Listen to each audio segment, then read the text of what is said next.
अल्हम्दुलिल्लाहि वकफ़ा वस्सलामुन अला इबादिहिल्लज़ीना इस्तफ़ा अम्मा बअद फ़अऊज़ु बिल्लाहि मिनश्शैतानिर्रजीम बिस्मिल्लाहिर्रहमानिर्रहीम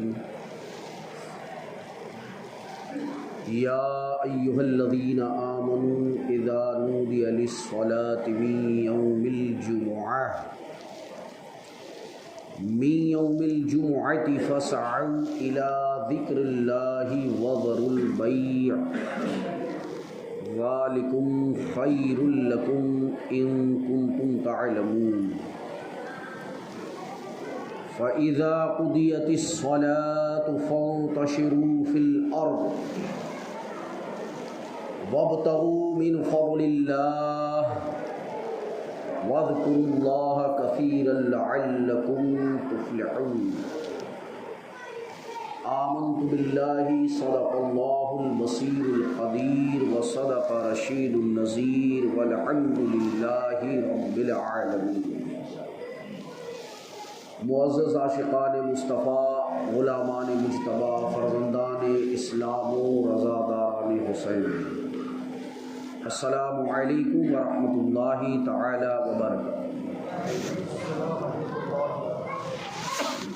पहली बार आपके दयार में हाजिर आया हूँ इस उम्मीद पर कि अल्लाह तबारक व तआला मेरी इस छोटी सी काविश को, जिसके बारे में मैं अर्ज़ करूँगा आगे in short,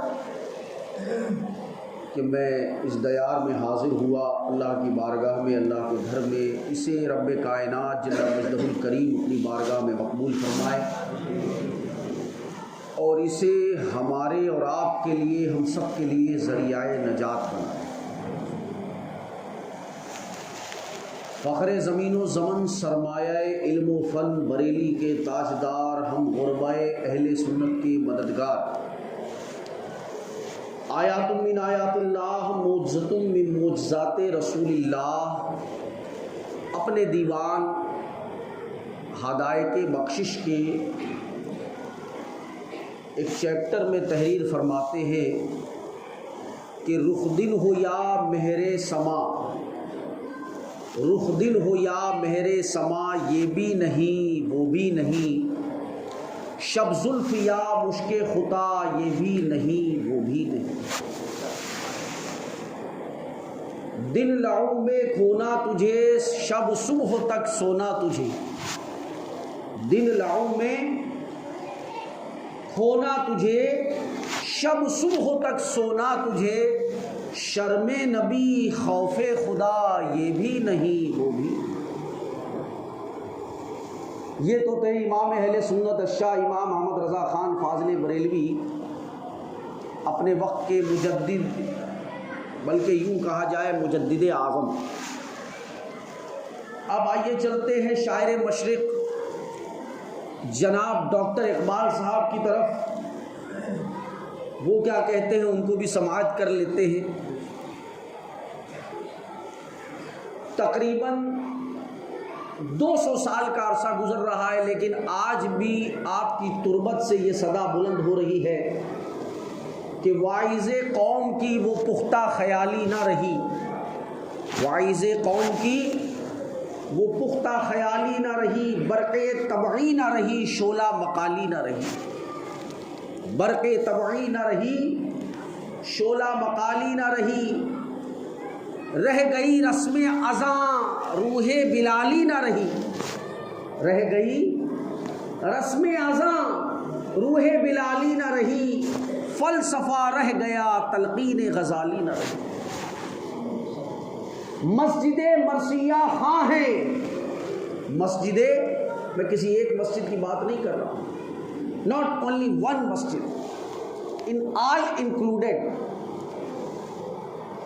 for the international level. मस्जिद मरसिया हाँ है कि नमाजी ना रहे, यानी औसाफ़े हिजाजी ना रहे। हज़रात गिरामी, वक्त बहुत कम है, और मैं चाहता हूँ कम वक्त में कुछ जामे और माने गुफ्तगू आप हजरात से की जाए। अब ये आपकी मर्ज़ी है और मेरी तो यही अर्ज़ी है कि आप ले लें, लेकिन फिर ये आपकी मर्ज़ी है कि आप इसमें से कितना लेते हैं। भाई हमारे सामने एक पैमाना रख दिया जाता है,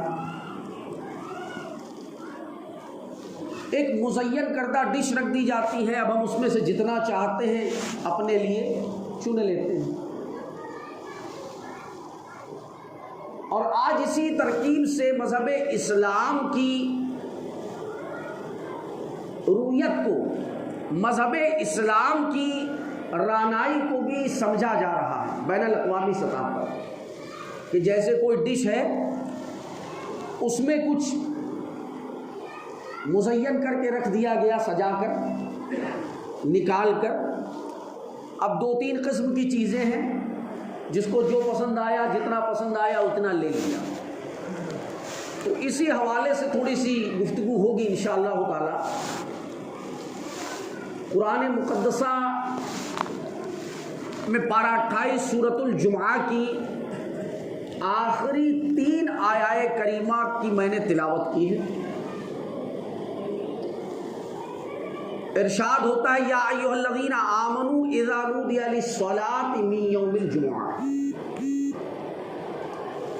ऐ ईमान वालों, जुमा के दिन जब तुम्हें पुकारा जाए तो तुम अल्लाह की बारगाह में दौड़ते हुए हाजिर हो जाओ। कौन कह रहा है?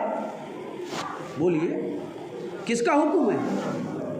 ये कुरान का हुक्म है, कोई पनिशमेंट नहीं है, आपको बोल सकते हैं आप। हाँ ठीक है, मस्जिद में फिजूल बातें करना दुरुस्त नहीं है, मना है, गुनाह है, लेकिन कुरान की बात करना भी गुनाह है, कुरान का नाम लेना भी गुनाह है, कुरान का जिक्र करना भी गुनाह है। अब मस्जिद में कुरान का जिक्र ना होगा तो फिर कहाँ होगा? अब यही तो एक प्लेटफॉर्म बचा है जहां हम आके थोड़ी देर ही सही, रस्मी तौर पे ही सही, दुनिया को दिखाने के लिए ही सही कुछ कर लेते हैं, वरना इसके बाद जो हम निकले तो बस फिर यही ख्याल है पार्टी से माल लेना है और डिलीवरी 2 दिन के बाद हो जाएगी। और मसला ये है, जाते जाते कीमा भी लेकर पहुंचना है, बेगम ने कह दिया है। और मसला ये है कि शाम को फिर ससुराल वाले भी आ रहे हैं। ये तख़य्युलात रहते हैं या नहीं रहते?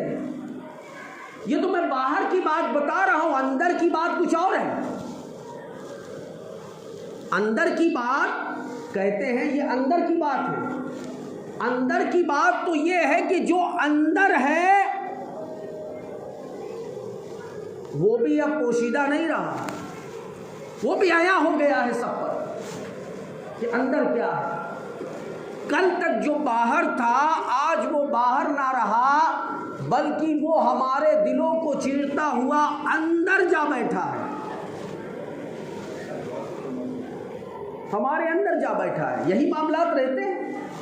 और कहीं लेट हो गए तो फिर मालिक यार पेमेंट काट लेगा फिर 1 घंटे का।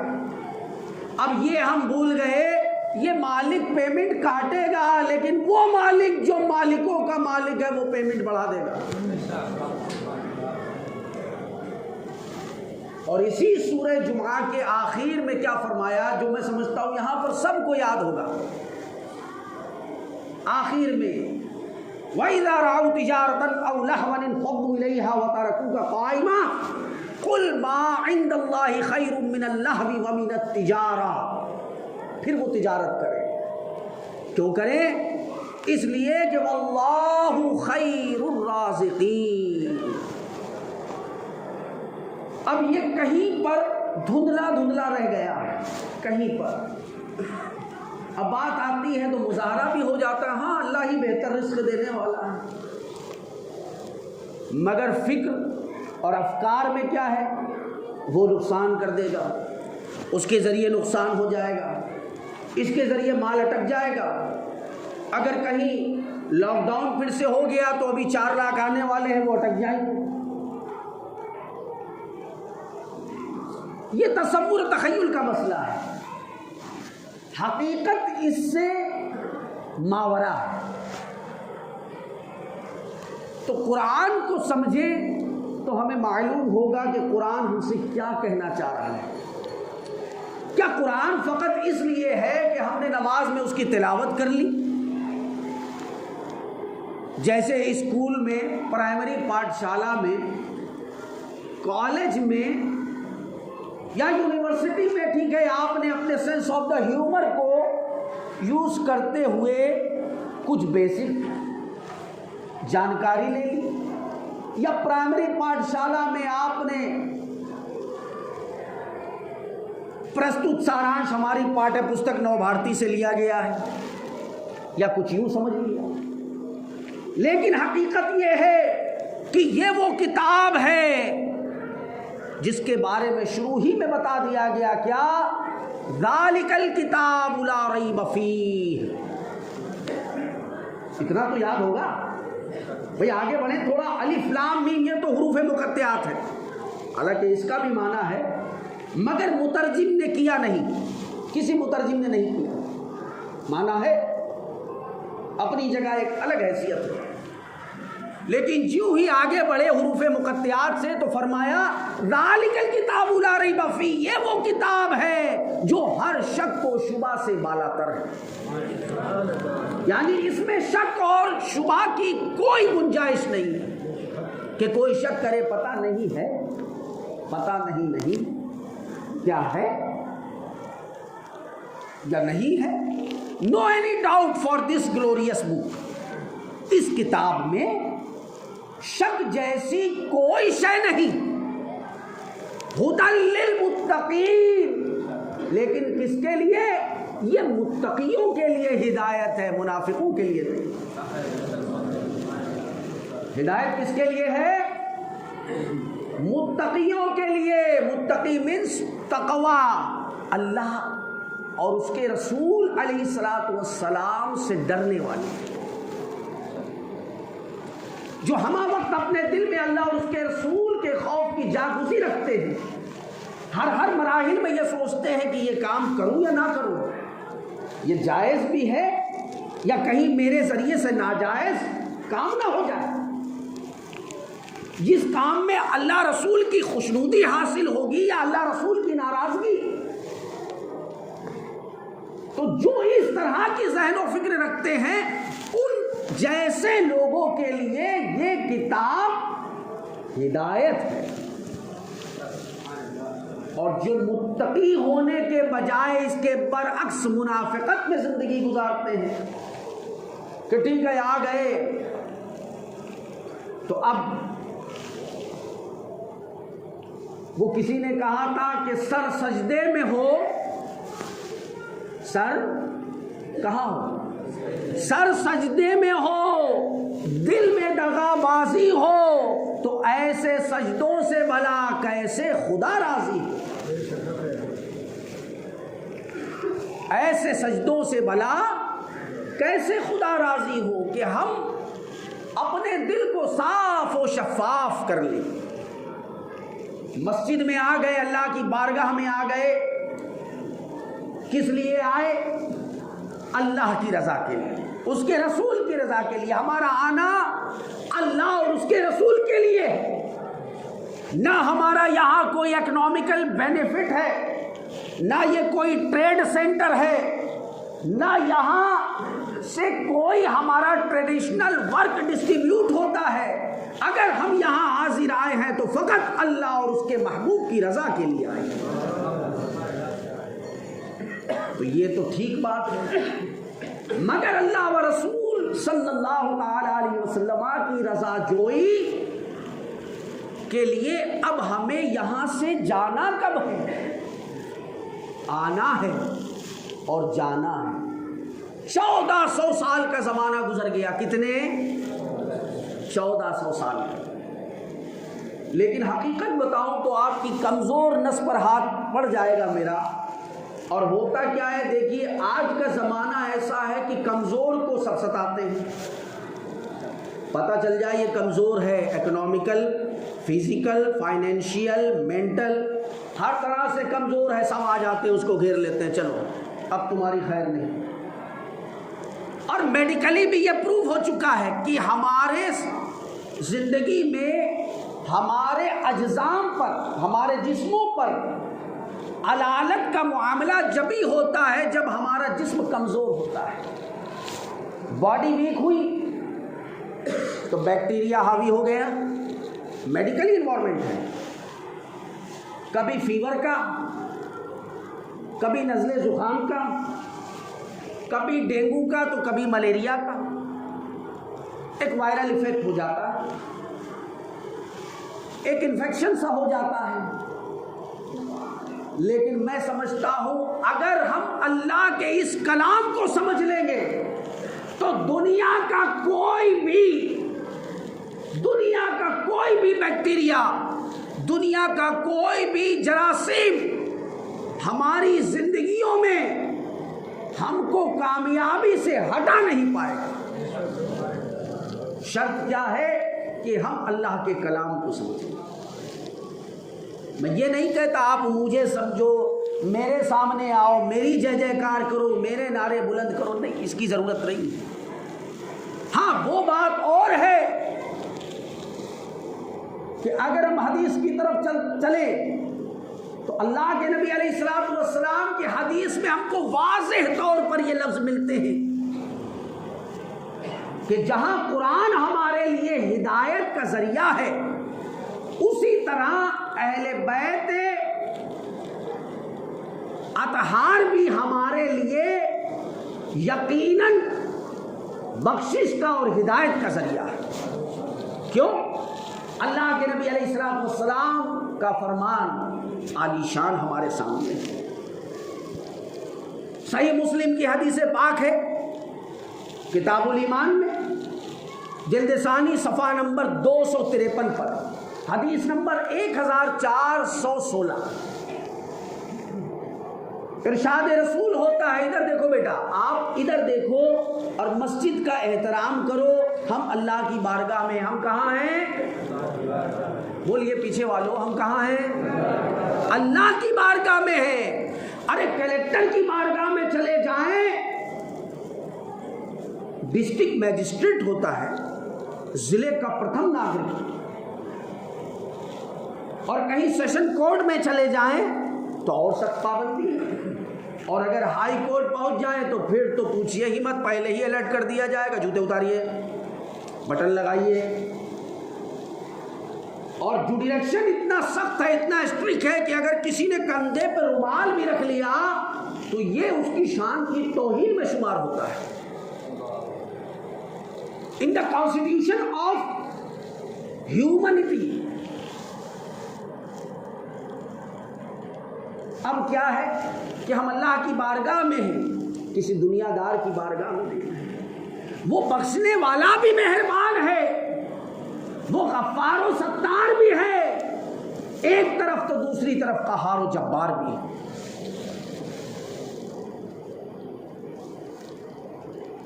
तो आज समझने की जरूरत है कि जिस तरह इरशाद रसूल हुआ कि हम, अल्लाह के नबी अलैहिस्सलातु वस्सलाम ने फरमाया कि मैं तुम्हारे पीछे दो चीजें छोड़े जा रहा हूं।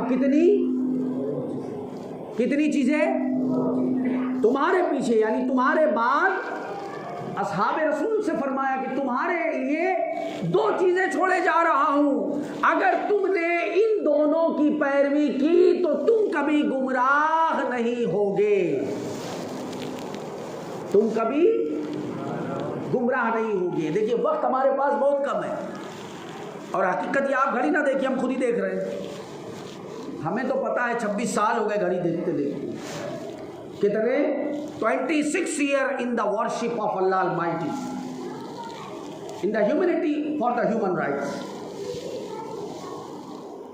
अब 26 साल में भी नहीं समझ में आएगा तो फिर कब समझ में आएगा? फिर तो कब्र में जाने के बाद ही समझ में आएगा लगता है।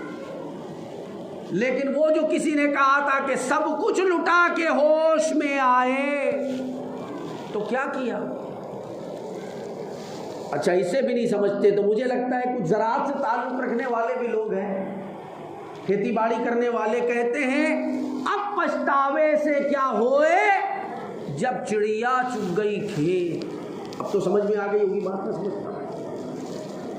समझता सब है, लेकिन गलबा इस कदर है नफ्स का कि इसने जुमा तक में हमारे गरेबा को मजबूती से जकड़ के रखा। और फिर ये कहा जाता है क्या करें यार, शैतान है। मैं कहता हूं अगर इधर शैतान है तो इधर रहमान है। ये क्यों बोलते हो? इधर शैतान है तो इधर रहमान भी तो है। इधर जहमत है तो इधर हम जिस बारगाह में आ गए रहमत ही रहमत है। और शैतान को जो कुछ पावर है वो रहमान का ही दिया हुआ है, उसके पास अपना जाती कोई पावर नहीं। आप कुरान को पढ़ोगे तो समझ में आएगा। मैं इसका अगर आपको विवरण दूं संक्षिप्त रूप से इन द शॉर्ट केस, तो भी मैं समझता हूं कि 3 बज जाएंगे। तो मैं चाहता हूं कि जो बात हो रही है उसी पर गुफ्तगू हो। शैतान को पावर कब मिला, कितना मिला, कैसे कैसे मिला, उस पर बाकायदा कुरान की आयाए बय्यना मौजूद है, कोई दो राय नहीं, नो एनी डाउट। तो हमारी गुफ्तगू ये चल रही है कि एक तरफ तो हमारे लिए हिदायत का जरिया कुरान है। क्या है? कुरान का नाम लेने पर भी सवाब है। कुरान का, अब मैं समझता हूं अगर इतनी बात मैं पूछ लूं कि बताइए कुरान का नाम कुरान ही क्यों है? कुछ और भी तो हो सकता था। तो शायद इनमें से कोई एक ही हो जो इसका जवाब दे पाए, उस पर भी शायद लगाऊंगा मैं। इस पर मेरी एक किताब है कुरान का मानी, 4 जिल्दों में है कि कुरान का नाम कुरान क्यों है। ये मुख्तलिफ माद्दात से निकला है। अब उस पर कभी खिताब हुआ, कभी वक्त मिला, कभी ज़िंदगी अल्लाह ने अता की, क्योंकि ज़िंदगी मौत तो उसके कब्ज़ो इख्तियार में है। अब मैं तो पल पल ये समझता हूँ कि अभी हूँ और शायद अभी ना रहूँ, किसे खबर है। और हज़रत शेख सादी शिराज़ी अलैहिर्रहमा भी यही कहते हैं कि ज़िंदगी को मौत से पहले गनीमत जानो, ज़िंदगी को मौत से पहले गनीमत जानो और जवानी को बुढ़ापे से पहले गनीमत जानो। लेकिन हम पर क्या है? गलबा है नफ्स का। नफ्स को बड़ा हमने मोटा कर रखा है। खिला पिला के तरोताज़ा चिकन फ्राई, अब मटन कोरमा जब चलेगा तो फिर नफ्स मोटा ही होता जाएगा। हालांकि जिनको मैं समझता हूँ दाल भी मैसर नहीं थी, बज़ाहिर हकीकत तो ये हाल था उनका कि अगर वो इशारा कर दे तो उनके लिए जन्नत से खाने आ जाए। हकीकत तो ये है, लेकिन बज़ाहिर सिर्फ दर्स इबरत के लिए कि जिनको दाल भी बज़ाहिर मैसर ना थी, वो कर गए जो करने की हम सोच भी नहीं सकते। करना तो दूर है, कर तो सकते ही नहीं है, कर तो सकते ही नहीं, लेकिन सोच भी नहीं सकते। और बज़ाहिर उनके पास दाल भी नहीं थी। आज हम चिकन फ्राई और मटन फ्राई खा रहे हैं, लेकिन हमारा हाल ये है कि वो करना तो दूर, हम उसके बारे में सोचने को भी तैयार नहीं। बस हम समझते हैं आ गए हम जुमा में, भाई हाजिर हो गए और जो हुआ हमने दे दिया, बस हमारा काम ख़त्म हो गया, बरी ज़िम्मा हो गया। बस हम ये समझते हैं। हकीकत में ऐसा नहीं है, हकीकत इससे मावरा है। हाँ, अगर देना है तो देखिए दस्ती आ रही है आपके सामने। अब ये नहीं देख सकते कि यार कौन सा वो छोटा वाला नोट है कि नहीं, वो छोटा वाला मिल जाए तो वही दे दे। और अच्छा एक नोट वो है जो 1 हफ्ते से मार्केट में चल नहीं रहा है, थोड़ा इधर से फटा है, थोड़ा उधर से फटा है, अब क्या करें, तो चलो वही डाल देते हैं। ये सब मैं एलिगेशन के तौर पर नहीं कह रहा हूँ, ये सब 26 साल का मेरा तजर्बा है जो मैंने 1995 से देखा और देखता चला आ रहा हूँ। उस पर भी कुरान ने कहा वअनफ़िक़ू मिम्मा रज़क़नाकुम मिन क़ब्लि अन यातिया अहदकुमुल मौत फ़यक़ूल रब्बी लौला अख़रतनी इला अजलिन क़रीब। आप जी बैठे पूछिए पारा 28 सूरह मुनाफ़िक़ून की आयत नंबर 9। हर मसले में कुरान हिदायत है, रहनुमाई कर रहा है हर मसले में।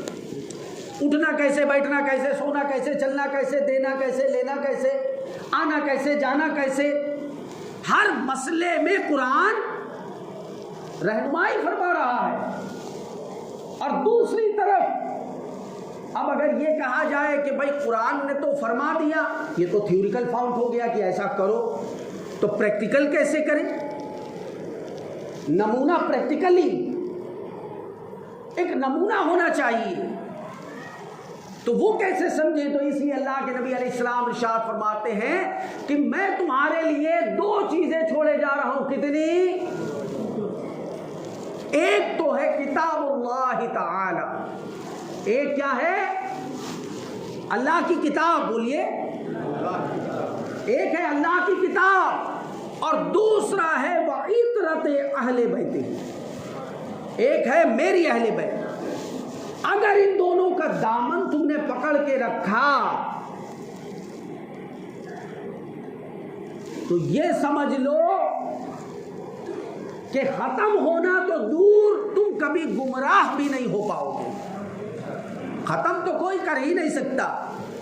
और ना यकीन हो तो आज देख लो, कमो बेश 1400 साल का जमाना हो रहा है सन 60 हिजरी में। कितनी? पीछे वालों का मूड नहीं सुनने का, वो सोच रहे हैं कब यार बात खत्म हो और कब निकले हम। कितनी हिजरी में? सन 60 हिजरी में वाक़या करबला हुआ। अभी कितनी हिजरी चल रही है?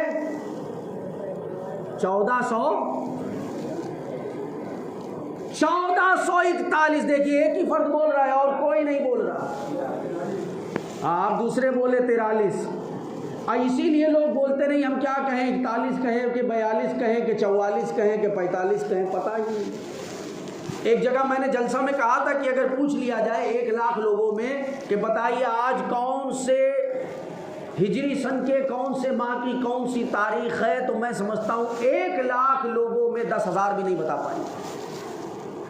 पता ही नहीं कौन सा महीना है। वो तो बस खाने पीने से समझ में आता है, ठीक है भाई अभी खीर पूरी का मामला आ जाएगा तो रजब शुरू हो जाएगा, और फिर उसके बाद तो फिर हलवा ही है, और उसके बाद रमज़ान में फिर बेहतरीन लिबास पहन के सारा का सारा जलवा है। हो गई ईद हमारी। इसीलिए इमाम अहले सुन्नत ने कहा था कि दिन लाऊ में खोना तुझे, शब सुबह तक सोना तुझे। दिन लाऊ में खो रहे हैं, बस ये कर लो वो कर लो वो कर लो। वो जो किसी ने कहा कि दिन लाऊ में खोना तुझे, शब सुबह तक सोना तुझे, शर्मे नबी खौफे खुदा ये भी नहीं वो भी नहीं। और इसी बात की नक्काशी करते हुए किसी ने यूं कह दिया था कि सेठ जी को फिक्र थी। सेठ जी, आजकल तो सभी सेठ हैं, सेठ से तो कम कोई रहा ही नहीं। ये फला सेठ हैं, ये ढिका सेठ हैं, ये इधर के सेठ हैं, ये उधर के सेठ हैं। तो मैंने कहा ठीक है, लेकिन हकीकत तो ये है कि सेठ जी को फिक्र थी एक एक के 10-10 कीजिए। क्या फिक्र थी? सेठ जी को फिक्र थी एक एक के 10-10 कीजिए। मौत आ पहुंची कि साहब जान वापस कीजिए। मौत आ पहुंची कि साहब जान वापस कीजिए, अब जितना जमा किया था सब ले जाओ मगर मुझे छोड़ो। मगर नहीं, इसी आयत में जो अभी मैंने तिलावत की, ये दस्ती के हवाले से फरमाया वअनफ़िक़ू मिम्मा रज़क़नाकुम मिन क़ब्लि अन यातिया, हमारे दिए हुए में से हमारी राह में दो। लेकिन कैसे देते हैं हम? जब लेना होता है अल्लाह एक आलीशान मकान दे दे, ऐ अल्लाह बच्चों के मुस्तकबिल को रोशन कर दे, ये 10 लाख का मकान है, 50 लाख का मकान है, ले नहीं पा रहे हैं, बड़ी तकलीफ़ें हैं, तू गैब से असबाब बना दे। ये लेने वाले मामलात हैं। और जब देने की बात होती है, अरे यार वो है नहीं अभी, अच्छा ठीक है कल देता हूँ, आप पौथी बना दो, रसीद बना दो। ये मामला है। तो इसलिए इसलिए कहा गया है इसी आयत में वानफिकू मिम्मा रज़क़नाकुम, कि जो हमने तुम्हें दिया है और जो कुछ भी जिसकी जिसकी जेब में है वो सब कुछ दिया हुआ मेरे रब का ही है। वानफिकू मिम्मा रज़क़नाकुम, हमारे दिए में से दो, और नहीं दोगे तो क्या होगा, मिन क़ब्ल अन यातिया अहदकुमुल मौत। अब ये तो कुरान है भाई, किसी मुफ्ती मौलाना के घर की बात नहीं है कि आप कहें जी चलिए ठीक है सुन लिया, हाँ देखेंगे अगले जुमा तक। मिन क़ब्ल, फिर तुम में से किसी को मौत आए, अन यातिया अहदकुमुल मौत फयक़ूल रब्बी, फिर वो ये कहे लौला खरतनी, ऐ अल्लाह मुझे एक बार मोहलत दे, दोबारा दुनिया में भेज, अब मैं जितना जो कुछ भी सरमाया जमा किया है सब कुछ दे दूंगा। फासुद्दक़ वाकुम मिन सालिहीन, और अब मैं सच्चाई की तौर पे सब कुछ तेरी बारगाह में लुटा दूंगा। फासुद्दक़ वाकुम मिन सालिहीन, और मैं सारा काम नेको वाला करूंगा, सालिहीन वाला करूंगा। रब फरमाता नहीं, वला युअख़्खिरुल्लाह नफ्सन, जब वक्त आ जाएगा अजले नागुहानी का, इज़ा जाआ अजलुहा, तो अल्लाह फिर किसी जान को मोहलत नहीं देगा। कभी सुना आपने कि कोई मर गया था फिर जिंदा हो गया, उसको मोहलत मिल गई? कभी सुना नहीं। वला युअख़्खिरुल्लाह नफ्सन इज़ा जाआ अजलुहा, क्यों मोहलत ना देगा? इसलिए वल्लाहु खबीरुम बिमा तामलून, अल्लाह को तुम्हारे कामों की खबर है। मैं इसका इशारा इसीलिए अपनी तरफ भी कर रहा हूं। कई बार ऐसा होता है सबको गिनने के चक्कर में इंसान अपने को भूल जाता है, और यही मामला उसके साथ भी हुआ था, जिस पे आज लानतों मलामत भेजी जा रही है और क़यामत तक लानत भेजी जाएगी। देखा कि जन्नत के दरवाजे पर लिखा है कि तुम में से कोई एक होगा जिसको जन्नत से बाहर किया जाएगा। अब पढ़ा जब ये सेंटेंस तो बड़ा परेशान कि कौन होगा जिसको बाहर किया जाएगा। बुलाया सब चेले चौपाटी को, कहा इधर आओ, इसमें लिखा है कि तुम में से किसी एक को बाहर किया जाएगा, चलो हम सब मिलकर रब की बारगाह में दुआ करते हैं। और सब के लिए उसने दुआ की है, अल्लाह इनकी भी हिफाजत कर, उनकी भी हिफाजत कर, उनकी भी हिफाजत करो। अपना नाम लेना ही भूल गया, अपना नाम लेना ही भूल गया। हंसने की बात नहीं है, इबरत लेने की बात है। तो अक्सर ऐसा ही होता है, दूसरों को नसीहत होती है और खुद को फजीहत होती है। अपना नाम लेना भूल गया और अल्लाह पाक ने कहा तू ही है, get out from here in my paradise, निकल जन्नत से बाहर।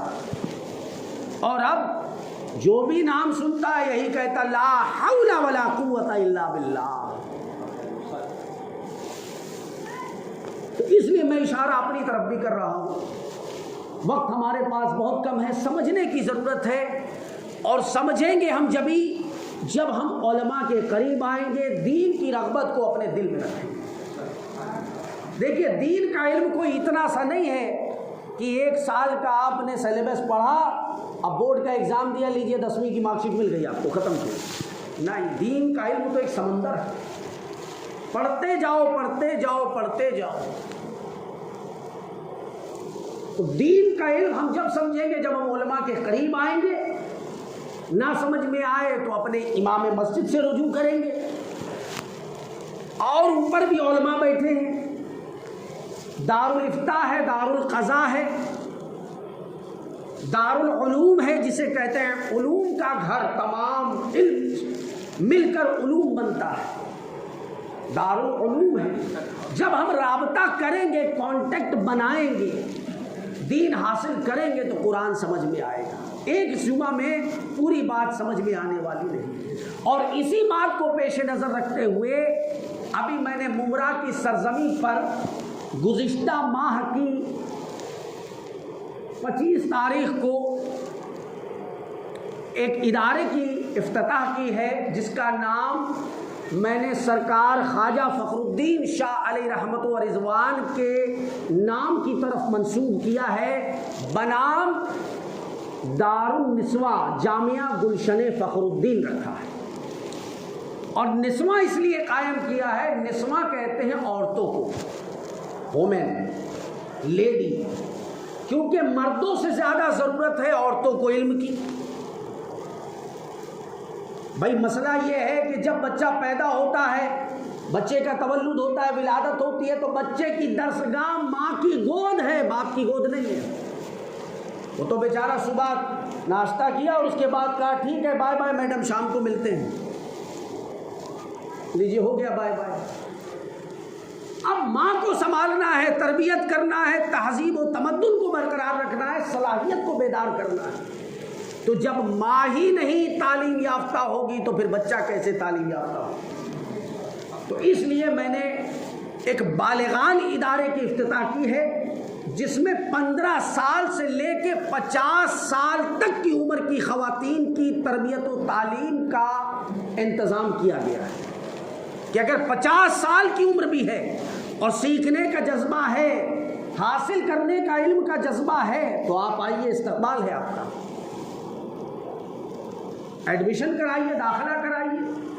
अब उसमें मैंने 2 बैच मुकर्रर किए हैं, एक 10 बजे से सुबह 10 से 1 है और एक दूसरा दोपहर 2 से 5 है, अलग अलग एतबार से।